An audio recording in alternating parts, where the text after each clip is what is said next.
What's up guys, welcome back to Core CSS Mastery. We're going to be talking about Flexbox. Flexbox is an extremely powerful built-in CSS tool for creating advanced layouts. The best way to explain what Flexbox does is simply to start using Flexbox. And we do that by giving an element a display of flex. Now let's take a moment to quickly look at our page. So we have a Flexbox container. We've given it a class of Flexbox. So it's just a regular container.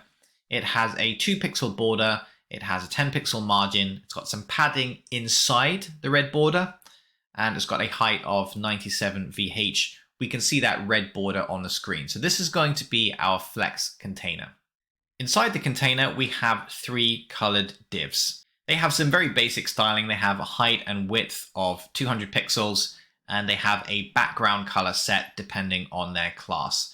And at the moment, they're appearing on separate lines because they are divs, and divs are block level elements, and they always try and take up the entire width of the viewport.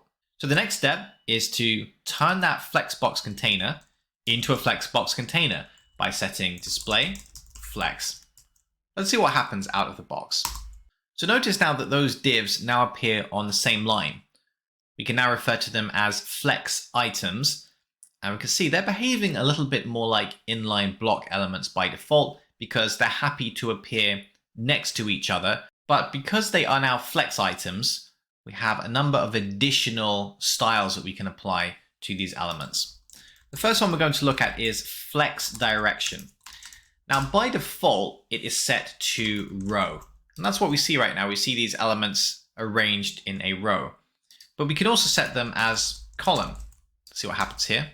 So we can now see that the items are flexing vertically in a column rather than horizontally in a row. Now some useful terminology here. When we have flex direction row, the horizontal axis running from the left to the right of the screen is referred to as the main axis, while the other axis, so in this case the vertical axis, is referred to as the cross axis. If we set flex direction to column, now the main axis is the vertical axis and the horizontal axis is now the cross axis. So just make sure you know what we mean by the terms main axis and cross axis. Now we can also reverse columns and rows. For example, if we set flex direction to row reverse, let's see what happens.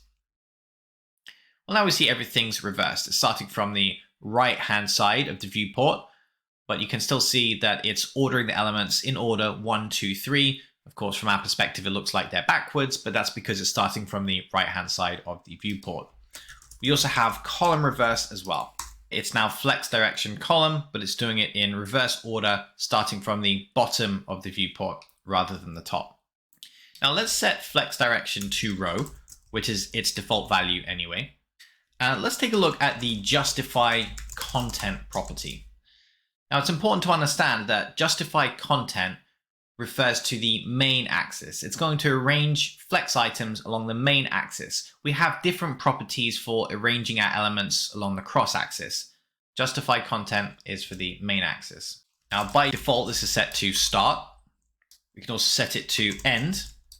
The elements jump to the right-hand side, to the end of the viewport, but notice the order of the divs is opposite compared to if we were to use flex direction row reverse. We have the red div on the far left this time. We have justify content center. We also have 2 very useful properties which I make use of quite a lot. We have space between. All of the available space appears between the elements. So notice there's no extra space to the left of the red div, aside from the padding in the Flexbox, of course, that we set, and there's no extra space to the right of the blue div. Now, if we wanted there to be space outside of the elements, we can instead use space around. So notice now the space is distributed evenly. We've got some space to the right of the blue div and some space to the left of the red div. So let's set that to center, and you'll see that by default, there's no spacing with center. Now, of course, one thing we could try and do is we could try and set a margin on the container. So we could set margin left 20 pixels. There's nothing wrong with this, by the way. It creates a gap between the flex items. But Flexbox has a built-in property to achieve this, and it's referred to as gap. So if we set gap to 20 pixels, it's automatically going to apply that gap to all of the flex items in the Flexbox. So you can see we now have a 20 pixel gap between our divs. Now, if we scroll up, you'll see that we have some commented out additional divs. So we actually have 9 divs in total. So I'm just going to unleash those into the Flexbox and let's see what happens. So firstly, notice they all appear on the same row. This is how Flexbox is going to behave by default. But because there's obviously not really enough space for all 9 of those divs on that row, the width that we've specified for those divs has not been observed. For example, we set width 200 pixels, but these elements are now narrower than 200 pixels because Flexbox has to reduce the width of those elements in order to fit them on the viewport. Now, this looks okay, it doesn't look bad, but if we wanted to preserve that width of 200 pixels for each of the divs, then we're going to need to allow Flexbox to make use of a technique known as wrapping. So we can set flex wrap, and by default it's set to no wrap, which explains the behavior we see on the screen right now. Flexbox is not allowed to wrap those elements. Now, if you're not sure what I mean by wrap, all will be made clear when we set flex wrap to wrap. Let's refresh. We can see it's now observing that 200 pixel width for each div. If it runs out of space on the first line, it now just moves those divs to the second line. We also have a wrap reverse option. Let's see what this achieves. So we can see it's actually starting at the bottom of the viewport and it's wrapping upwards in this case. Now, it's good to know that flex direction and flex wrap have a shorthand property. And this is great. I think sometimes it can be more confusing than helpful to a new CSS developer because they might think to themselves, well, I know what flex direction and flex wrap does, but I don't know what flex flow does. There's just so many properties. So it's useful to keep in mind that some of the properties for Flexbox are actually shorthand for other properties. So flex flow is actually shorthand for flex direction and flex wrap. So if we just set row wrap here and delete those previous 2 properties, then this is now the equivalent of flex direction row and flex wrap wrap. So now we've seen how wrap works, we're going to temporarily comment out the additional 6 divs. So we'll just be left with our 3 initial divs.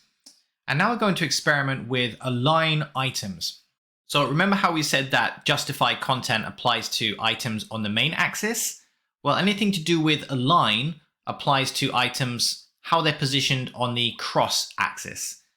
So although we're working with flex direction of row here, when we use align items, it's going to apply to the cross axis or how they are arranged vertically.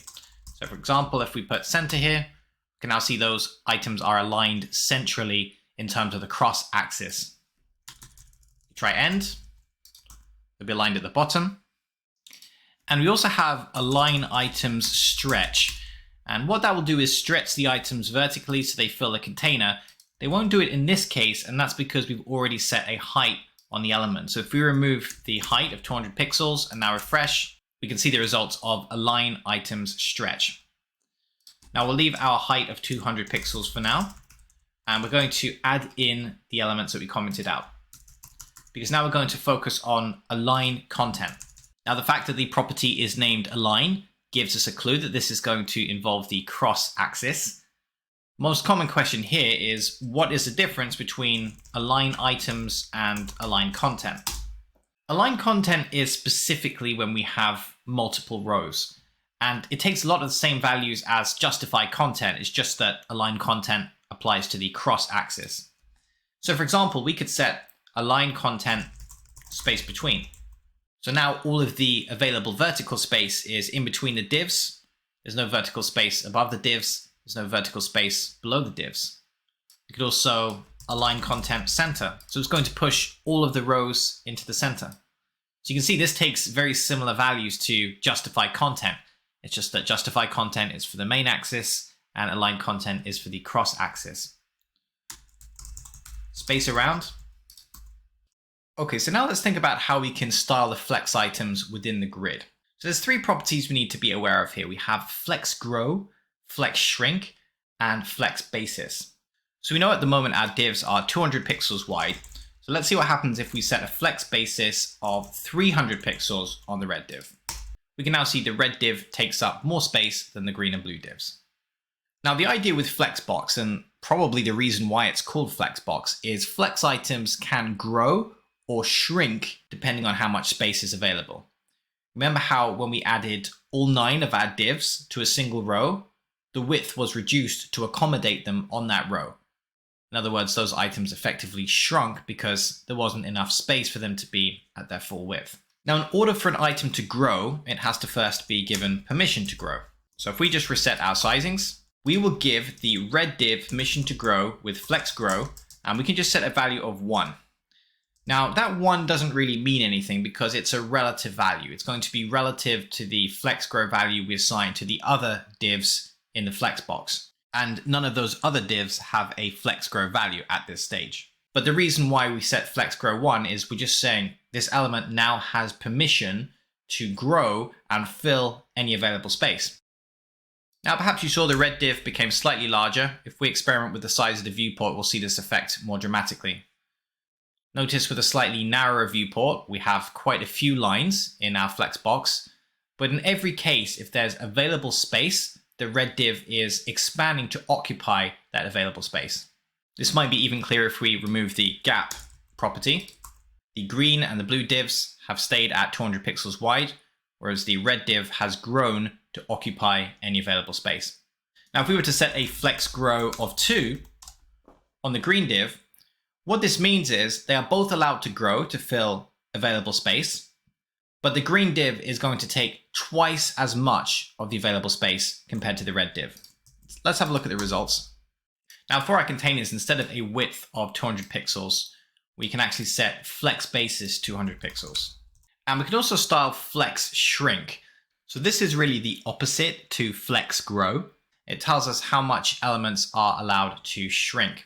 Now, this is best illustrated when we don't have wrapping. You see, at the moment, none of the divs have any incentive to shrink lower than 200 pixels wide. That's simply because if they were required to shrink, they would just jump to a new line. If we were to set this flex flow to row no wrap, then we start to see the effect of shrinking. In fact, we've already seen this. At the moment, all of our divs are shrinking by an equal amount. But perhaps this is not what we want. So as an example, let's remove our flex grows from our element.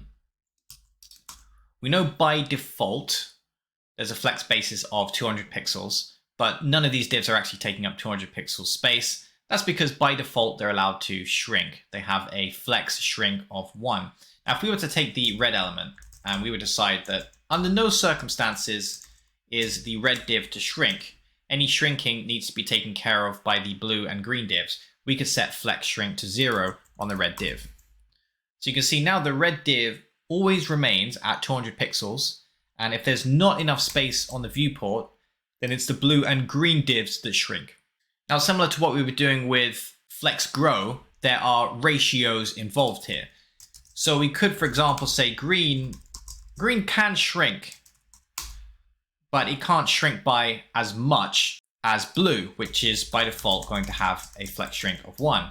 So we can see that the green does shrink, but it's really the blue div that is taking care of most of the shrinking in this case. The red div can't shrink at all. We could maybe set red to something like 0.1. So what's going to happen here is essentially these elements don't shrink evenly.